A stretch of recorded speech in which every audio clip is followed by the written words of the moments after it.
My sister jumped into the sea after donating blood to save her mother in her previous life, and my brother pushed me off the roof after being reborn. I finally saw their true colors in my previous life. My mother suffered a massive hemorrhage after a car accident. I desperately pleaded with my brother to bring my adopted sister to the hospital for a blood transfusion to save her, since they both had the rare blood type. But after the transfusion, my sister slipped away in the night and drowned herself in the sea. She left a note accusing our family of treating her like a human blood bank. My brother managed her funeral with an unsettling calm and assured me not to feel guilty. However, on my birthday, he forcibly took me to the hospital rooftop. You caused her depression and even convinced Mom to go along with your act.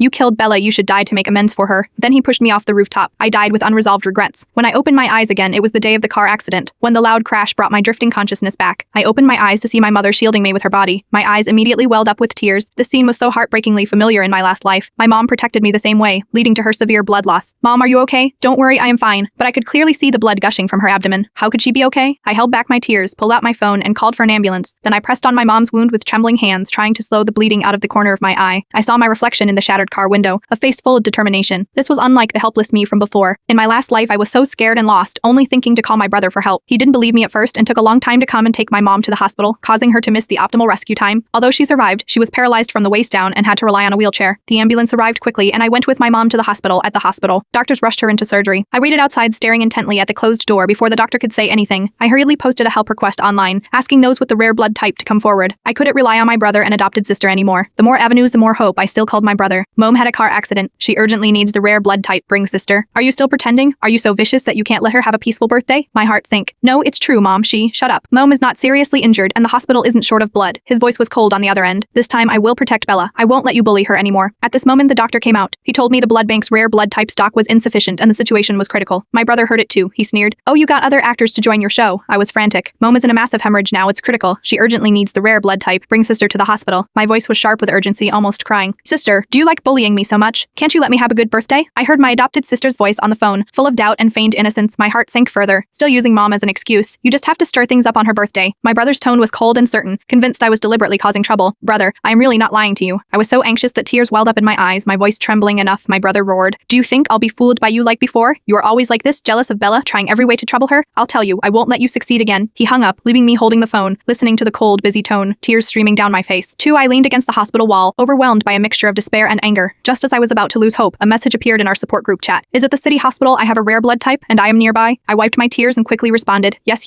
All right, I am heading over now. But 5 minutes later, I received several voice messages. When I listened to them, I heard the furious voice of a middle-aged man. Are you kidding? Sending out false information just to compete with your sister? Do you think people have time for this nonsense? It's insane. The rest of the messages were harsh criticisms aimed at me. I felt like I had been plunged into a deep freeze. How could this happen? Why would he? It must be my brother. It has to be him.